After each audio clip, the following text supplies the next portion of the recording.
I could just visualize Rex singing that with us.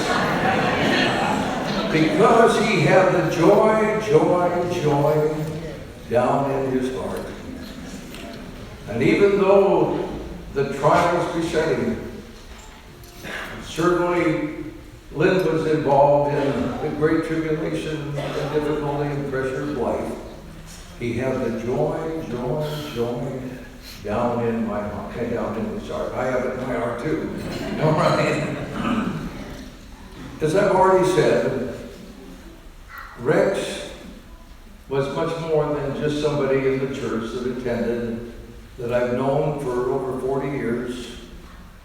I believe we met at Scott Memorial down at Madison, Oregon, when I was the associate pastor of Scott Memorial. And we've had a friendship with Rex and Lynn for well over 40 years. He was born January the 24th, 1938. He went to be with Jesus December the 27th. His parents were A.F. Salmon and Luella Delano Salmon. And it shouldn't surprise you at all that he wasn't born in a hospital. He was born at home on the farm in Nebraska. And I've seen a lot of Nebraska sweatshirts and shirts today, and it brought happiness to me when I saw them. I thought, that's just great. He would love that. And the family farm was in a place called Harvard, and it didn't resemble Harvard in Massachusetts, but Harvard, Nebraska. Rex already had one older brother when he was born, but it wasn't long before he had 5 brothers and 3 sisters. Steve, Rex, Pauline, Alvin, Danny, Alfred, Luann, and Benita. Rex tells the story that his mom didn't have enough to feed him for a few days when he was born. So he was given milk from a mirror that had just folded and about the same time. And yes, I'm sure some of you were ahead of me and you guessed it. That's the reason he always said that he could whinny so well and snort like a horse. He and his family worked hard, but he had the joy of being a boy growing up in the country and actually had fun playing on the hayloft and then climbing trees. In fact, his claim of climbing trees was so significant that he actually seriously gained the title of champion tree climber for Hamilton County.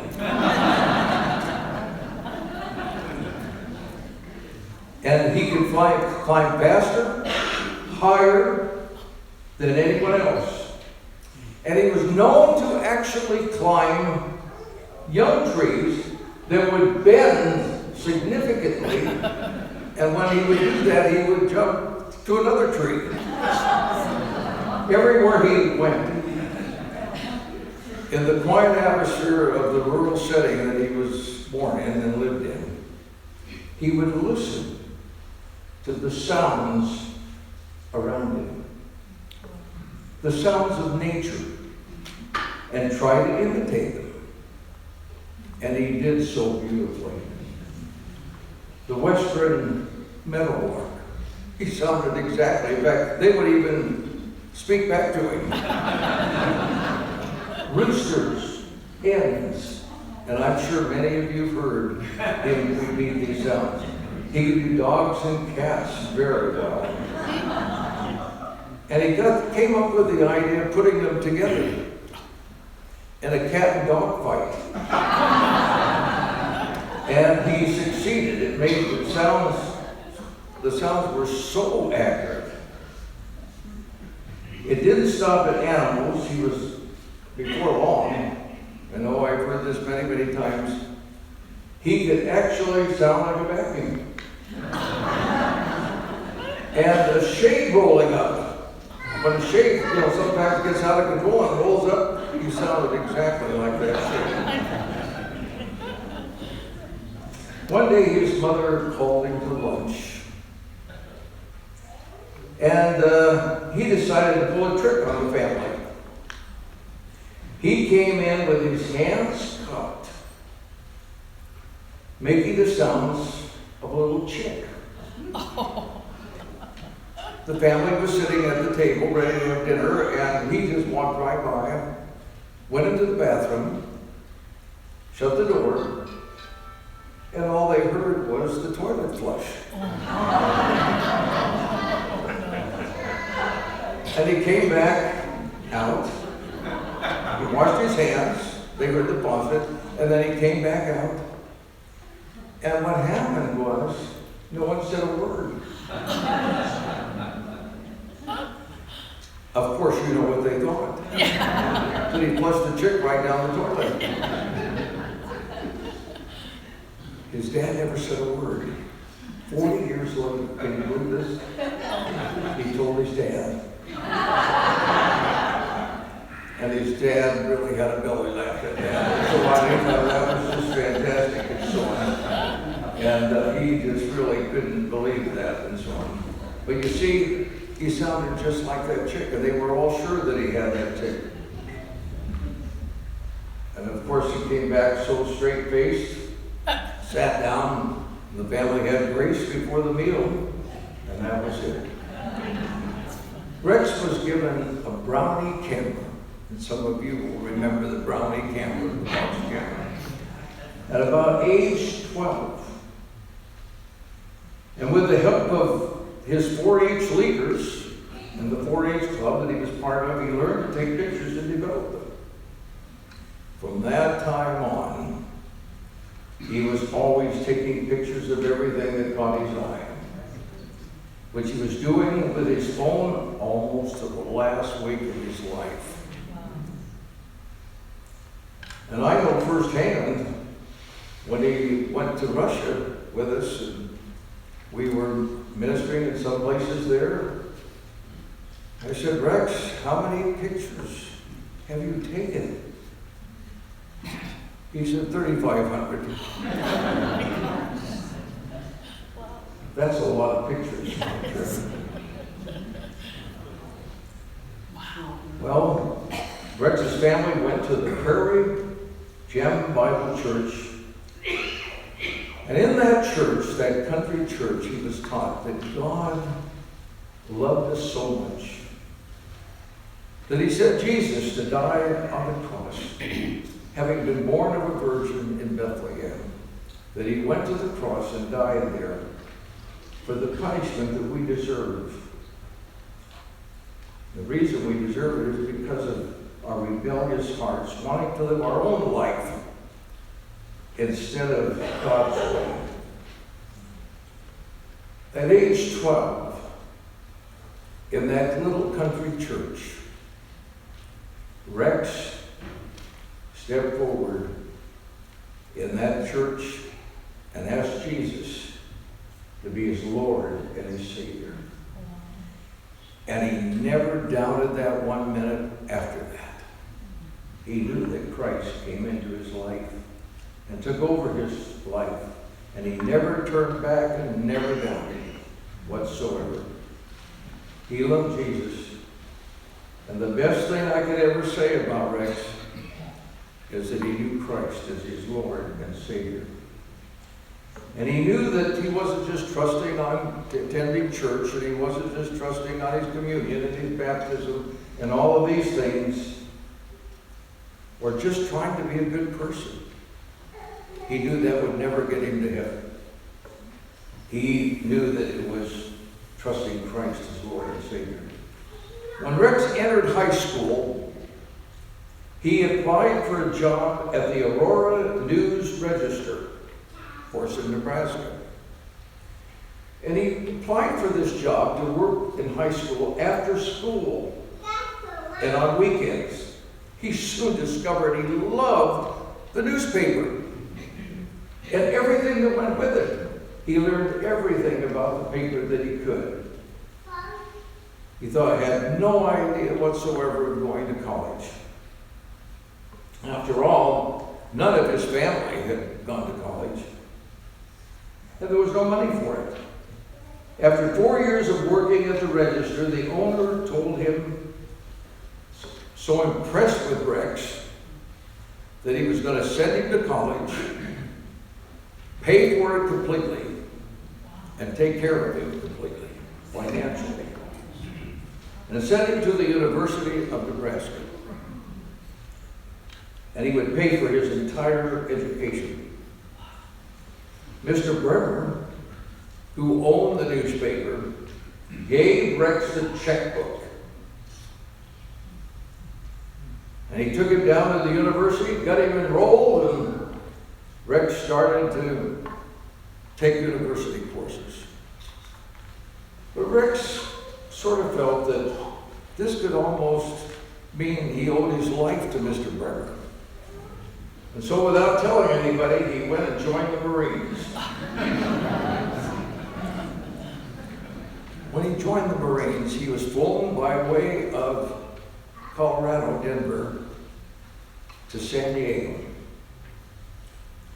And little did he ever know, when he was a new Marine flying from the east there to Denver, that he was actually so close to a little girl playing in a backyard, so close to the airport, that he would later marry and have him his wife. And actually, she was just 5 years old at the time, so she didn't dream that that would happen. Rex loved the Marines and his new life. He eventually earned the rank of sergeant and worked in the main office at the base. He learned to cook because he had a part-time job cooking for the troops that arrived after the mess had been closed. So he decided to go into the deli business a little bit, and he made sandwiches and drinks for them, charged the nominal fees, made a bit of a profit, and then one day the FBI called him in. And Rex seriously was sure when the FBI called him it was because of his deli business. And so he actually swallowed the paperwork and was so afraid that the FBI is going to get him for this deli business. And actually, the FBI wanted to meet with him about a Marine that went AWOL, and Rex's days as a deli operator were over. It was too cold in Nebraska when Rex got out of the Marines, so he went to San Diego, and he enrolled in San Diego State with journalism as his major and graduated. He worked on the Daily Aztec and eventually became the editor of that paper. After graduation, he worked for Don Lapham and the Solano Beach Citizen, and eventually went to work for the San Diego Tribune. And he worked well over 20 years, I believe 24 years, for San Diego Union Tribune here in San Diego, and also was part of they owned the Borrego newspaper, and so he was involved with Borrego. And it was in Borrego that he met Lynn. And they were at the same church. And then I'm quoting Rex, not Lynn. You'll have to speak to Lynn afterwards. But he says, the story is told, to make a long story short, he chased her until she caught him. Rex took another version. Yeah, she has another version. Rex took Lynn down to the old building of the Union Tribune to have her engagement picture taken for the Borrego Sun. The photography department was in the same large room as the reporters, but was separated by a wall, no ceiling. And some of you will identify with this. Rex sneezed. And the whole office came to a standstill and it was quiet. They didn't know what was happening. And somebody finally said, "It's okay, Rex just sneezed." And this reminded me when I was working as a pastor at Scott Memorial. Sunday morning, 3 church services. The place was packed. And I'll never forget it. Rex sneezed in the middle of the service, in the middle of the sermon. Mrs. Farrington, sweet little old lady. I can see her now with her hat proper. She screamed. I mean, I've never heard such a blood-curdling scream in my life in the middle of a church service. And she screamed because she was so terrifying. We had to tell her that it was perfectly all right. Rex just sneezed. The day after Rex and Lynn were married, they went to a store and bought painting supplies. And Lynn taught him to paint. His first official painting, if you want to put it that way, is a watercolor bouquet that he painted for Lynn. It's on the memory table back there. He graduated to oils and palette knife and sold pictures at the Borrego Fall Festival for 2 years. God gave them 48 years and 5 months together. Lynn decided that maybe God thought it was too quiet in heaven. So he took Rex home to liven things up a little. Rex and Lynn started a photography business in 1975 and specialized in wedding pictures and portraits. Lynn made the cake, the wedding cake, the flower arrangements, and bridesmaids' dresses and brides' dresses. They photographed the weddings of many close and dear friends, and some are probably here today and enjoy every minute of it. In 1990, Rex and Lynn traveled with me and my wife, Sid. We traveled to England, to Scotland, to Russia, to Latvia, to Estonia, and Lithuania. And we had some marvelous experiences. Preaching at it was my privilege to preach at the First Baptist Church of Leningrad, which is now St. Petersburg, and many, many other gatherings in different places. And one thing that stood out in Lynn's memory, and then it jogged my memory, was before we left this one church, they said they wanted all 4 of us to come to the front. And waving their white handkerchiefs and singing, of course, in Russian, they sang, "God be with you till we meet again." And we will never forget that. We'll never forget that. Well, it's so interesting that even though Rex at the time had never been out of Nebraska, raised on a farm in Nebraska, for some strange reason, he had a goal of being ambassador to Russia for the United States. And as many of you know, he took Russia. He spoke Russian. When we were in Russia, he would sit up with a taxi driver, and they both are talking away as if they were friends for years in Russian. was a great help to us as we traveled in that country and ministered in that country. I'll never forget, we scared our wives to death. And I think they knew our personalities, knowing Rex and knowing me. And the Duma is getting out. That's like their parliament and their government building. And they're appointing Yeltsin. And the women didn't know where we were, but they thought we were down there. And we were having a fantastic time. And Rex is taking pictures of the whole thing, and we're right in the middle of all these Russians coming out of their Duma. Well, we were perfectly all right, but they were frightened. Thought maybe they could be visiting us in jail or something. Rex took a picture, wired it back to San Diego, and it hit the front page of the San Diego Union Tribune. Whatever Rex did, he did with his whole heart.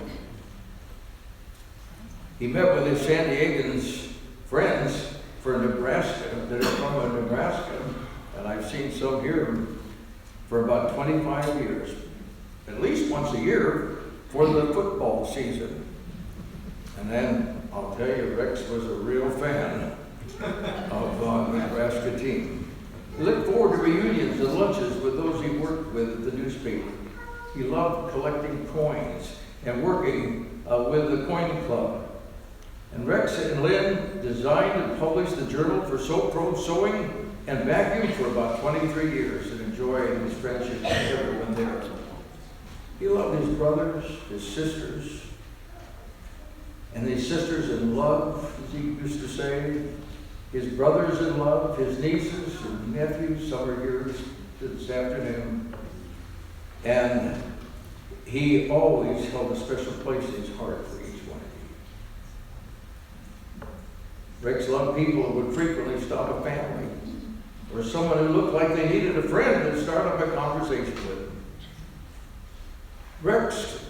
Rex's cancer was diagnosed on March the 12th, 2019. Hasn't been a year, Lynn says, but it seemed like a lifetime. He was given 6 months to live, and God gave him 9 months, and almost 8 of them were pain-free completely. The doctors could never believe it. Rex prayed for healing, but believed that God healed him. Rex and Lynn knew that meant he would get healed here or healed in heaven.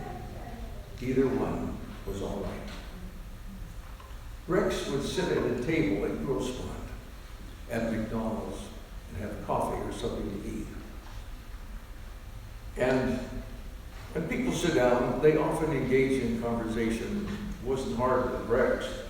So he started talking to them, and he would tell them about his journey, about his cancer, and the fact that he had joy and peace. It was such an encouragement to people. And that was really an opportunity he had to share the gospel. McDonald's became Rex's pulpit many, many times as he shared the good news of the gospel with people with these circumstances. He had great joy, as I've already said, in his heart.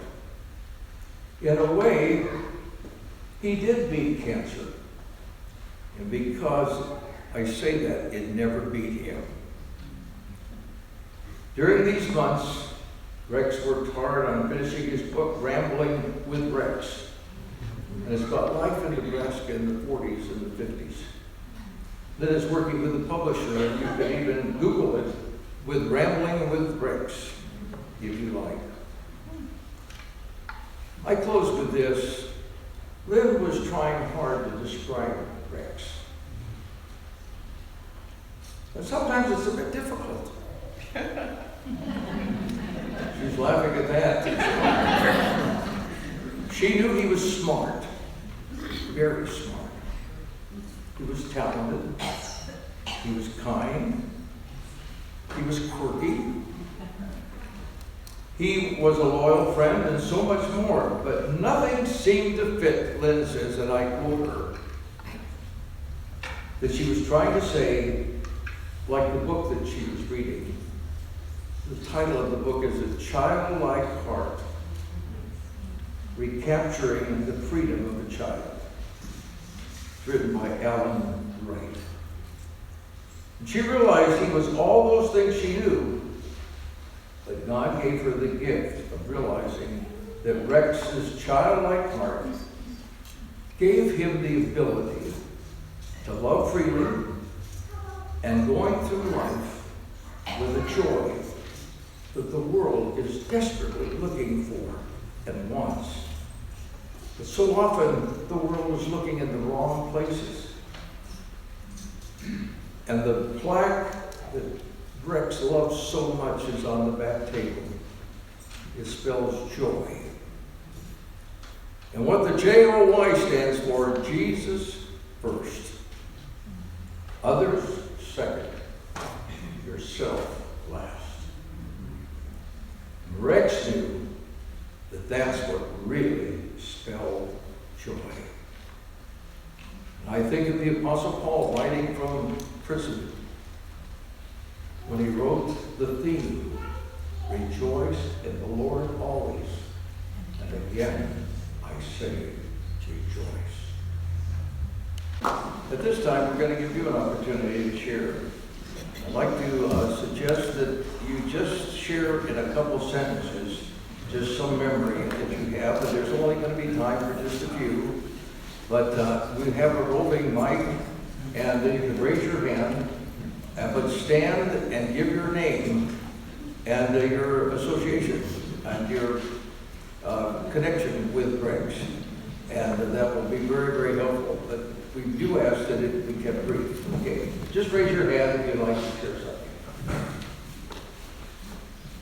Well, my name is Art, or as my family knows me as Junior, and I am the nephew, and I will explain that in a second. Some of you already know because I can tell you're smiling. So I know you said brief, but I am 60 now, and since he's my uncle, I've got a lot of briefs.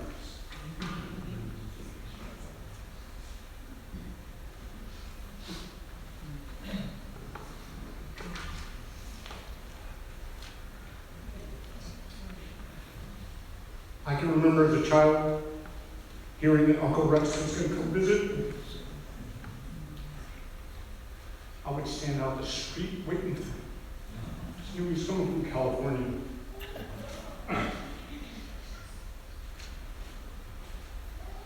My family transplanted to Phoenix, and he was here, so Phoenix became a way stop for him to stop by and say hi. Go to Nebraska, and we could always count on him coming back. And occasionally, he would come, pick my mom and my sisters up. We would get back to Nebraska, visit with family, have a good time, come back. He'd come back and go to work. Then, I got a call one day that he was going to get married. So she was going to be added to our family. So I don't remember, 10, 11, what was I? Something like that. She said, would you and my sister like to help light the candles at our wedding? I said, sure. I had no idea. I'd never done it before, but I'll try it. I'm all for it. We came over and did that. So then, through the course of time, I got married. And as he said, there's many of you maybe that have done, he's done pictures for you. They did the same thing for us. They came and did pictures for us at my wedding. So after I got married, then our house became a way stop for them, me and them, to go to Nebraska. And sometimes a way stop to come back so they could rest and keep going. So as you know, he was a very quirky, as they said. I heard some people say, you really don't have you wonder about him.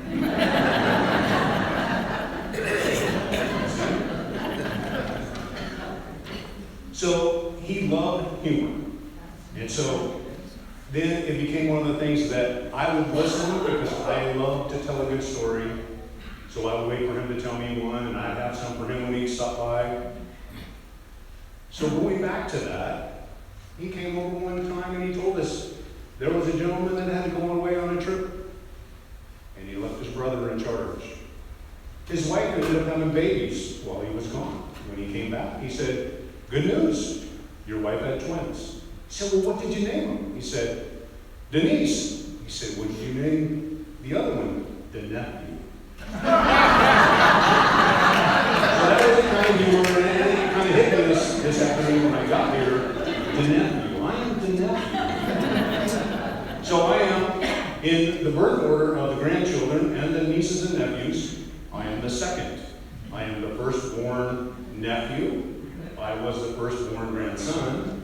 And then my cousin April, she was the firstborn grandchild, so I can't really accept that one. But at least I'm the firstborn grandson and nephew. So, with that said, I know that you guys loved Uncle Rex a lot. We did, and we still do. And we love Aunt Lan. And you know what? Coming to San Diego, I forgot that part. It was a way stuff for us. And after we got married and our kids got to know Uncle Rex, and he became more of a grandfather than an uncle to them. And so they have very fond memories. And one more quick one that sticks out, since my youngest daughter's here.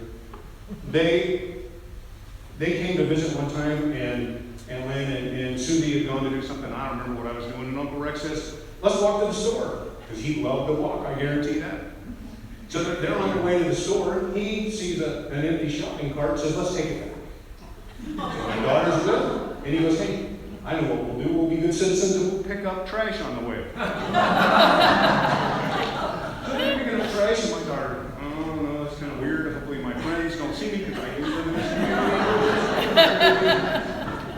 So Susie and Aunt Lynn are coming home. They're like, "Who's that homeless guy with that kid?" Little basket. So those are the kind of things that we remember. Just trips back and forth. You know, like I said, I'm 60, so I have a lot of memories, so I can spend a lot of time. But thank you for indulging me and letting me share a little bit about my own.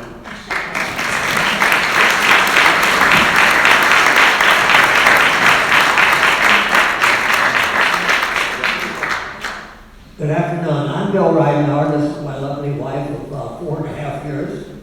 And we knew Rex for many, many years.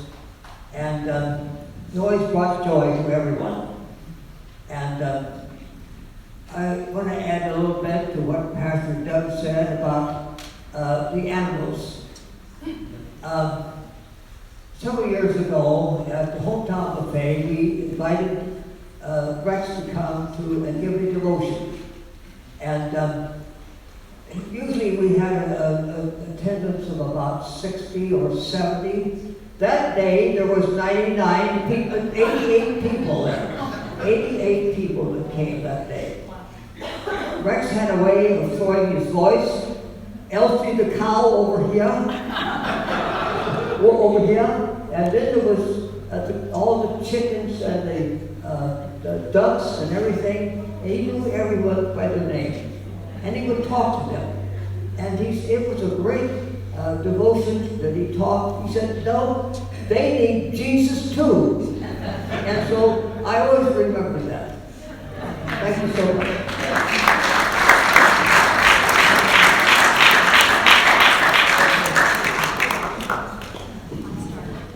Childlike heart.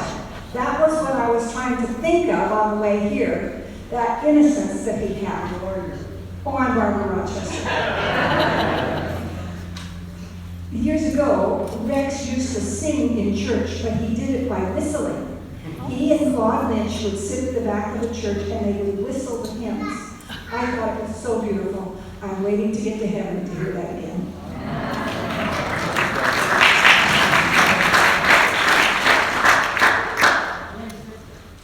Ken Stone. I worked with Rex at the San Diego Tribune on the 3rd floor, west side of Mission Valley building. And on the last day of the San Diego Tribune, I took my video to work to document people I knew and loved and Rex was definitely one of them. He worked across a partition from me. I was on the news copy desk. He was on the graphics and a page design area, working at a drafting table.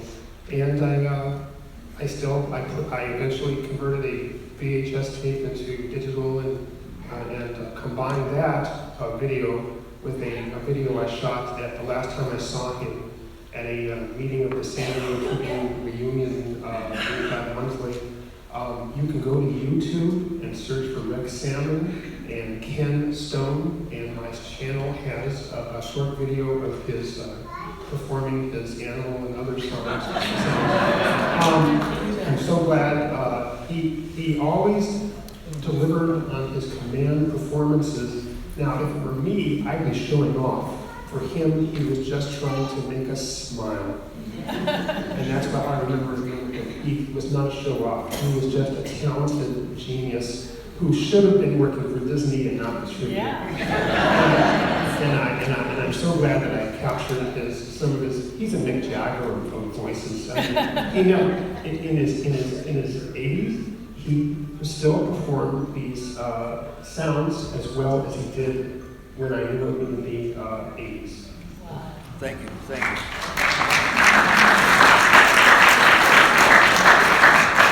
We'll have several more. I know that we could be here till 10 tonight with all of you. So many of you, several hundred, would be able to share something really wonderful about him. But we'll have several more and so on. All right? Hi, I'm Wayne Williams. I've known Rex for 60 years. Rex and I were college students together and roommates together at San Diego State for 4 years. He was probably the best man I ever met, and a great, strong person, physically strong, mentally very clear. And you're right, I'm not a religious person, but he was, and all of his goodness came upon me and all our roommates in many ways.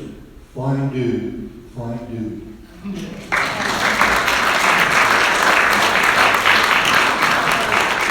Can everybody hear me okay? Can you hear me now? Hi, my name is Roxy, and for all you Husker fans out there that know me, I need more than 2 minutes. Go Big Red! So good afternoon, my name is Roxy, and like many of you, I met Rex with the San Diego's for Nebraska Husker group. I walked into McGregor's one day and I saw this bigger-than-life Husker fan. And you know what he was doing? You know, hey, sign in, take a seat, get a raffle. Oh, wait, we just scored. Somebody run the corn. Get the flag. Put the Husker song on. All in one breath. Well, you know, from that day forward, I thought, oh, how could you not fall in love with this man? Lynn, I get it. He enjoyed so much that he and Lynn made their lifelong event doing the Husker group for 25 years. It was one of his many accomplishments, bringing so much to so many people and bring us all together through the thick and the thin every August for 10 to 12 weeks. He never missed a beat. His hugs were the best. Big old bear hugs. And he loved to give them. Well, when he wasn't making barn animal noises. A gift to making everyone laugh and everyone smile. He made Lynn smile the most. And he made you feel like you were family. He could tell you a story from the heart or from a child's view. Your guess is as good as mine as to how many times he told those stories, and if they were really stories or true life happenings. Rex had a way with words, and those words have reached every one of us in one way or another. To each of us, he was a friend, a warrior, and a hero. To Lynn, he was much grander. Big Rex, I will miss you in the days to follow, and I know that during the Husker season, you will cheer with us from the heavens. Always in my heart, dear friend. At this time, I would like all the Husker fans, San Diego, Nebraska Husker fans, please stand. Please stand. All of you, please, stay seated.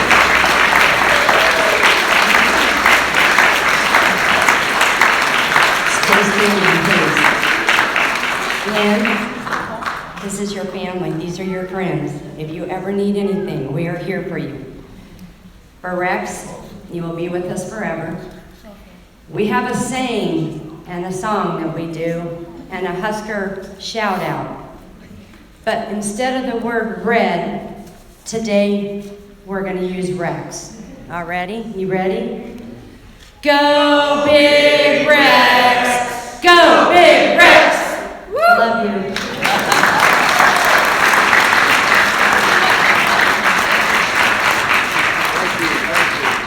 All right, we'll hold this for about 2 more. Okay, hold on. He'll get to you next, okay? I'm Gilly, and Rex was my big brother. Brother in love. And the first time when he said, I'm getting married, and I said, what's it like? He's really cute. And you know, the first time I met him, I said, yeah, he's really cute. But he always gave me big bear hugs, and with that big bear hug was a swat. I always got a swat on the boat. And it never failed. And if he went out to walk out the door and forgot, he'd say, oh, I forgot my swat. I'd come back and I did another swat.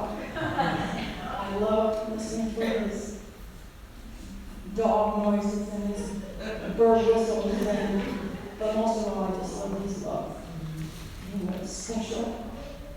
I know my husband and I he will always be in our hearts. And with his quirkiness, the one thing I have to share, we always had Thanksgiving dinners and Christmas dinners when we lived in the apartment complex with him up in the office.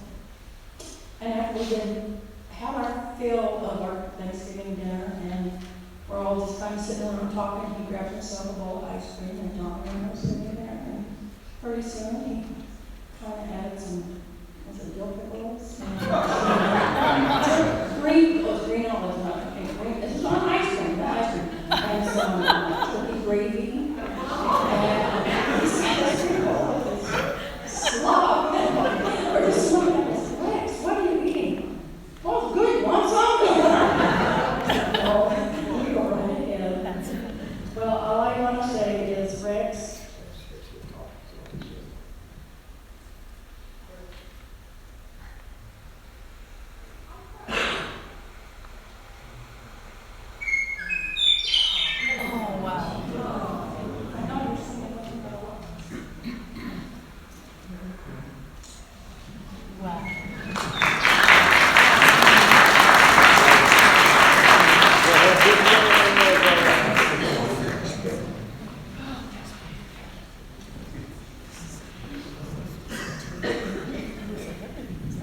Thank you for allowing me to do this. My name is Pat Stallmaker. I have known Rex, I knew Rex for about 61 years. We started San Diego State together in the spring of 1959, just about 61 years ago. The interesting thing was, we were both freshmen starting out, and because we had low priority numbers, we had to register very late. So it turns out we had 3 classes together at the school, and that's how we got to know each other. And from that day forward, we were friends. I found out that Rex was from Nebraska. He called it Aurora, Nebraska. I knew Harvard was probably a smaller town nearby. Well, my folks were from Shelby, Nebraska, which some of you may know of, and about 20, 25 miles away. So they met Rex, of course, because we were very close friends, worked on the Daily Aztec together. Well, Rex had a standing invitation whenever there was a holiday like Christmas, Thanksgiving or Easter Sunday. He had a standing invitation at our house for dinner while we were in school. So Rex was never alone. Of course, Rex was never alone anyway. He never met a person he didn't like. I became editor of the Daily Aztec before Rex did. And I asked Rex to be my managing editor, that was number 2 guy on the paper. And so we actually stepped it up from 4 days to 5 days. We worked really hard on that paper, and we had a great time together. He was always laughing, kept us in stitches all the time. Now, sitting next to me, by the way, here is a lady named Dorothy Baber. Dorothy actually was my first mother-in-law. Her daughter and I were divorced, but we're still good friends, and I'm still certainly good friends with Dorothy. But Dorothy was in the coin realm. Her husband, Al Baber, was actually a very renowned coin collector in San Diego. But I'm going to tell you a story about Rex and his coin collecting. Well, like myself, Rex had to work his way through college. We didn't have people supporting us at any point in time. So I worked at the post office. Rex, one of the things he did, he had little peanut machines around town, and in 7-Elevens or gas stations and around. You put a penny in, you get about 7 or 8 peanuts. You think, well, yeah, he made a few dollars doing that. But Rex, being smart, as we all know, Rex would look at every penny that was put into those machines, and he'd find Indian head pennies and other valuable coins in those machines. And he made extra money doing that, probably as much or more than just running those machines that he did. So I went away to graduate school. Rex stayed here. I came back. He was editor of the Borrego Sun over there for a few years over in the Borrego Desert. And we'd go hiking together. We'd take the family out. I had a son and a daughter, and Dorothy's daughter, Jean, and we spent a lot of time with Rex then. The last time I saw Rex was a year and a half ago. I had a good friend who worked with, I was editor of my high school paper also at Lincoln High School here. And his name was Rick Smith. Now those of you who are journalists in the crowd remember Rick Smith. He was a sports writer and then became PR guy for the Chargers and the LA Rams. Well, I said, Rex and Rick, maybe we ought to get together for a lunch. Well, we did. I called the 2 of them, and we had the most fun that you could ever dream of. The 3 of us, old journalists and guys sitting around talking about the old times. So Rex is I think a wrap-up statement would be one of the most unforgettable characters you ever want to meet in your life, and I'm happy to have known him. Thank you. Thank you. My husband and I were members at Calvary Southern Baptist Church in Linda Vista for over 50 years. We met him in 1970. He was a deacon and served with my husband, who was chairman of the deacon. And I wanted to tell you a little bit about his ministry or no, personality? his work with the youth of the church in the area of their weddings. Really? Because of his photography experiences. Right. And he did a beautiful job. My husband and I have 3 girls, and they were each Rex and Lynn's bride and grooms that he took care of with his camera. My husband and he worked together in building a place to turn the photography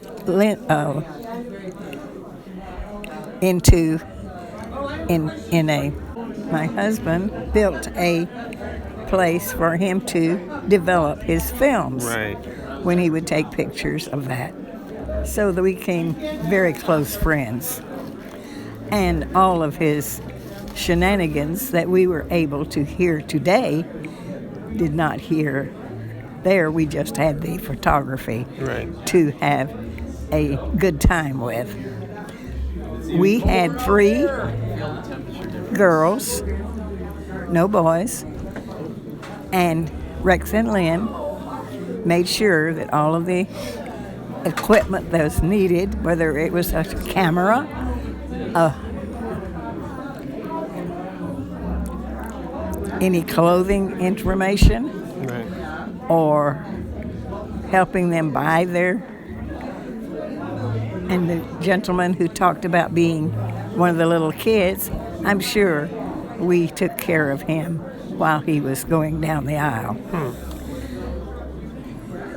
I do not know how many weddings he did from our church, but I could find out by researching.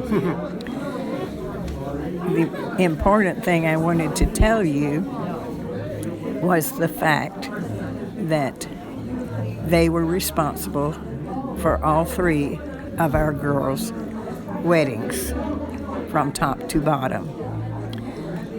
Rex was very proud of one of the pictures he took of our oldest daughter.